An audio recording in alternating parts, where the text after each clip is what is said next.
News में आपने सुना और पढ़ा भी कि जो जम्मू कश्मीर के जो लेफ्टिनेंट गवर्नर अभी तक जो थे उपराज्यपाल मुर्मू साहब, उन्होंने त्यागपत्र दे दिया है और त्यागपत्र देने के बाद उन्हें तुरंत ही कंट्रोलर एंड ऑडिटर जनरल बना दिया गया है।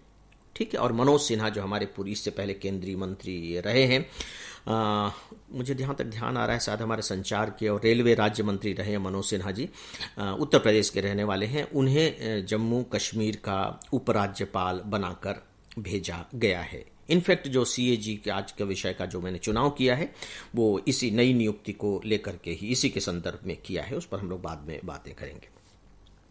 फ्रेंड्स, आपने एक न्यूज सुनी होगी, वो है किसान स्पेशल पार्सल ट्रेन। आज से चल रही किसान स्पेशल पार्सल ट्रेन। अब आप देखिए कि एक बहुत ही छोटी सी घटना, ठीक है भैया, एक ट्रेन चल गई, लेकिन हमारे लिए इंपॉर्टेंट क्यों हो गई? इंपॉर्टेंट इसलिए हो गई कि जब भी आप कृषि के बारे में कुछ लिखेंगे कि कृषि के लिए सरकार कौन से कदम उठा रही है, क्या उसके प्रभाव होंगे, क्या व्यवस्थाएं की जा रही हैं, कैसे सप्लाई चेन के बारे में अलग से कोशिशें हो रही हैं, तो डेफिनेटली फिर ये एक जो तथ्य है ये बहुत इंपॉर्टेंट रोल उसमें प्ले करेगा।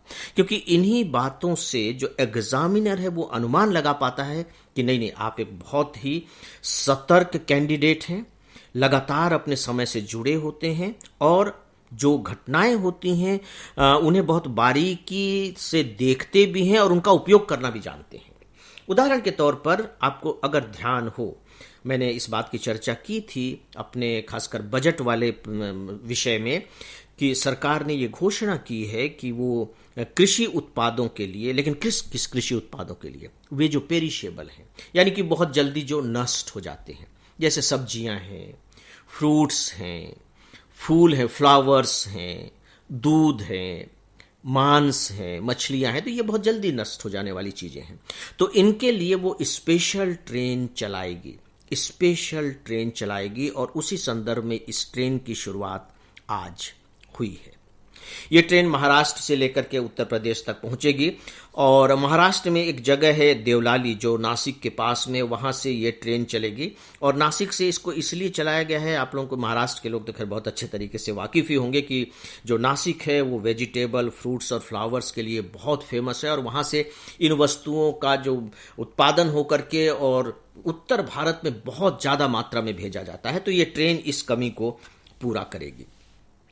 अब आप देखिए कि इसी के साथ एक और भी बात है, सरकार ने एक और भी घोषणा की थी कि वो खासकर कोल्ड चेन तैयार करेगी। कोल्ड चेन का मतलब है कि आवागमन के ऐसे साधन जिसमें ठंडक बनी रहे, क्योंकि अब इन चीजों के लिए तो ठंड की जरूरत है ताकि ये नष्ट ना हो।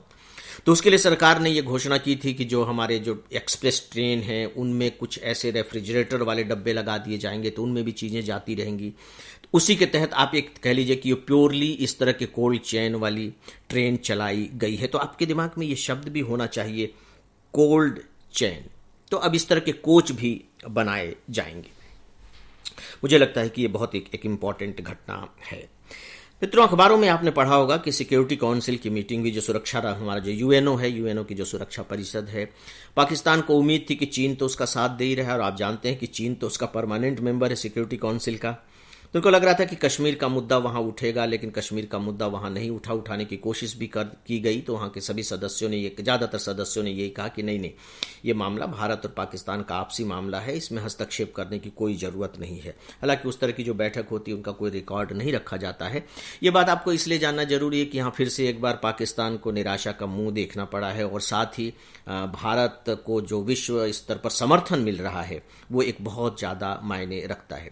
इस बीच में एक दो और छुटपुट घटनाएं आपको पढ़ने को मिली होंगी जिनकी चर्चा मैंने स्पेशली नहीं की थी। जैसे पाकिस्तान ने अब एक नक्शा जारी किया है। मजेदार बात है कि उस नक्शे में शुरू से लद्दाख वद्दाख के क्षेत्रों को तो लेकर के चलता ही था, अब वो जम्मू कश्मीर के सियाचिन से लेकर के जूनागढ़ तक को अपने पाकिस्तान में दिखा रहा है। जूनागढ़ तक को, बताइए अब इसको आप क्या कहेंगे। यहां तक कि अयोध्या में जो भूमि पूजन हुआ है राम मंदिर का, उसको लेकर के उसने आपत्ति दर्ज कराई है। आपत्ति इस मायने में कि भारत ये क्या कर रहा है, अल्पसंख्यकों के लिए कुछ नहीं कर रहा है। अपनी तरफ तो वो देख ही नहीं रहा है कि वो क्या करता है अपने यहाँ अल्पसंख्यकों के लिए।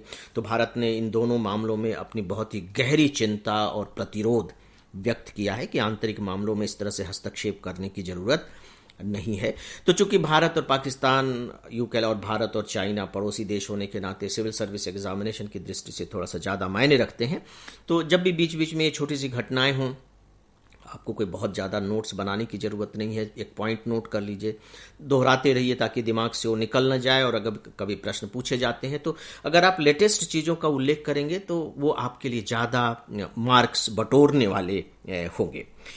दोस्तों, एक खबर ये भी अखबारों में आपने पढ़ी होगी कि सरकार ने, रक्षा मंत्रालय ने ये स्वीकार किया है कि जो चीन है वो भारतीय हिस्से में 5 मई को जो है ना वो इलाके में घुस गया है और वहाँ आने के बाद वो वहीं पर रुक गया है। इसको लेकर के स्थिति जो है थोड़ी सी संवेदनशील हो गई है और हो सकता है कि गतिरोध लंबा चले। हालांकि बातचीत लगातार हो रही है स्थितियों को सुलझाने के लिए, लेकिन आपके दिमाग में रहना चाहिए, क्योंकि बीच बीच में आपने देखा होगा कि अखबारों में भी ये बातें आती थी, न्यूज़ में भी आता था। कुछ लोग कहते थे कि वो भारतीय सीमा में प्रवेश कर चुकी है चीन की जो सेना है, लेकिन हम सब बहुत इसके बारे में क्लियर नहीं थे कि सच्चाई क्या है। तो सच्चाई ये है कि वो भारतीय इलाके में कुछ दूरी तक आ चुकी है। बस केवल ये तथ्य आप अपने दिमाग में थोड़ा सा रखें। फ्रेंड्स, कल हम लोगों ने बात की थी कि किस तरह से लेबनान के बैरूत में जो अमोनिया नाइट्रेट है उसका विस्फोट हुआ। अमोनिया नाइट्रेट के बारे में आप थोड़ी सी जानकारी ले लीजिएगा, क्योंकि यूपीएससी इसी तरह से लिंक लेता है। जैसे ये केमिकल कंपाउंड है, आप कह लीजिए कि एक यौगिक है। इसका जो सूत्र है, जो फार्मूला है, रासायनिक फार्मूला जिसे हम कहते हैं, वह है NH4NO3 इसका फार्मूला है। बहुत ज़्यादा हाईली ये कह लीजिए कि नाइट्रोजन फर्टिलाइजर है, इसीलिए इसका जो सबसे ज़्यादा उपयोग होता है वो उर्वरक बनाने के लिए होता है, खाद बनाने के लिए होता है, जिसे हम आप कह लीजिए कि रासायनिक खाद कहते हैं, और पानी में बहुत ज़्यादा घुलनशील होता है। मैंने आपको बहुत थोड़ी सी जानकारी दी है, बेहतर होगा कि आप इसके बारे में थोड़ी सी और भी बातें देख लें। फ्रेंड्स, अब मैं आता हूँ आज के मुख्य विषय पर, और जो मुख्य विषय है मैंने बताया कि कंट्रोलर एंड ऑडिटर जनरल। अगर कल आपने दूरदर्शन की न्यूज़ सुनी हो, नहीं दूरदर्शन की न्यूज़ नहीं, सॉरी, रवीश जी के प्रोग्राम में, वो NDTV में आ रहा था 9 बजे के जो आता है, तो उसमें रवीश ने एक तो प्रश्न उठाए थे। जो सबसे इंपॉर्टेंट प्रश्न उन्होंने जो उठाया वो ये है कि जो कंट्रोलर एंड ऑडिटर जनरल, अब आपको मालूम होगा, इतनी तो बेसिक जानकारी आप रख ही रहे होंगे अगर आप थोड़ी सी तैयारी लंबे समय से कर रहे हों, कि जो कंट्रोलर एंड ऑडिटर जनरल है, बेसिकली अनुच्छेद 148 के तहत, संविधान के तहत इसकी व्यवस्था की अंग्रेजों के समय से ये संस्था है, और इसे बहुत ज़्यादा आप यूँ कह लीजिए कि सुरक्षा भी दी गई है कि आप इन्हें बीच, जो कंट्रोलर एंड ऑडिटर जनरल है, इससे आप बीच में हटा नहीं सकते, ताकि अपना काम बहुत ही स्वतंत्र रूप से बिना किसी दबाव के कर सके। तो रवीश ने एक बात बताई थी कि जब विनोद राय जब कंट्रोलर एंड ऑडिटर जनरल थे, विनोद राय जिनका नाम इसमें बहुत ही फेमस है, वो एक IAS ऑफिसर ही थे, मुझे उनसे मिलने का मौका मिला है, बातचीत करने का, खासकर 2G स्पेक्ट्रम वगैरह के मामले को वही लेकर के आए थे। उस समय जो CAG है 212 रिपोर्ट उसने दी थी, 212 रिपोर्ट एक साल में, और अभी जो रिपोर्ट की संख्या घटकर है 72 है। इतना कम क्यों हो गया, उन्होंने प्रश्न खड़ा किया। क्योंकि देखिए, जो कंट्रोलर एंड ऑडिटर जनरल है उसका काम क्या है, बहुत ही सिंपल सा काम है कि सरकार को पैसा पब्लिक देती है, सरकार के पास पैसा कहां से आता है, पब्लिक से आता है, और इसके बाद सरकार उसे खर्च करती है। तो सीधी सी बात है कि CAG उसकी ऑडिट करके ये देखती है कि भाई जो सरकार ने पैसा खर्च किया है वो सही तरीके से खर्च किया है या नहीं किया है, प्रोसीजर सही तरीके से अपनाया गया कि नहीं, क्योंकि पब्लिक फंड है, ये पब्लिक का पैसा है।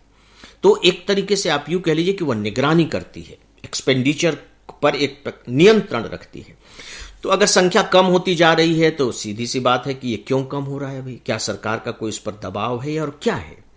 इसके बाद उसी में जो हमारे कपिल सिब्बल जी हैं उनका एक इंटरव्यू दिखाया गया। उस इंटरव्यू में उन्होंने जो क्वेश्चन रेज किया वो ये कि जो CAG की नियुक्ति होती है, जैसे अभी मुर्मू जी की नियुक्ति हुई है, तो सीधे प्रेसिडेंट अपॉइंट कर देते हैं। संवैधानिक दृष्टि से, व्यावहारिक दृष्टि से स्वाभाविक है कि कैबिनेट करती है या प्रधानमंत्री सिफारिश करते हैं या बताते हैं, तब हमारे राष्ट्रपति करते हैं। तो अब सवाल ये उठता है कि अगर उसे सरकार की निगरानी करती है खर्च के, तो उसकी नियुक्ति भी सरकार क्यों करे, जैसे दूसरों के बहुत से ऐसे पद हैं जिनकी नियुक्ति सरकार नहीं करती है, जैसे विजिलेंस कमिश्नर, उसकी नियुक्ति एक कमेटी करती है। आपको मालूम है, कमेटी बनाई जाती है जिसमें प्रधानमंत्री होंगे, विपक्ष के भी जो नेता होंगे वो होंगे, इस तरह से कमेटी फिर उनके बारे में निर्णय लेती है। ऐसे और भी कुछ पद हैं जिनकी नियुक्ति कमेटी के द्वारा की जाती है। तो उन्होंने यही क्वेश्चन किया कि अगर सीएजी की तटस्थता को बनाए रखनी है तो उनकी भी जो नियुक्ति है वो राष्ट्रपति के द्वारा न हो करके बल्कि इस तरह की एक समिति के द्वारा होना चाहिए। तो इस पर आप लोग मित्रों थोड़ा विचार करेंगे। तो फ्रेंड्स, मुख्य विषय के बारे में बस इतना ही। मेरा अभिवादन स्वीकार करें, साथ ही मेरी शुभकामनाएं भी कि आप सब स्वस्थ रहें, प्रसन्न रहें, अपना ध्यान रखें। नमस्कार।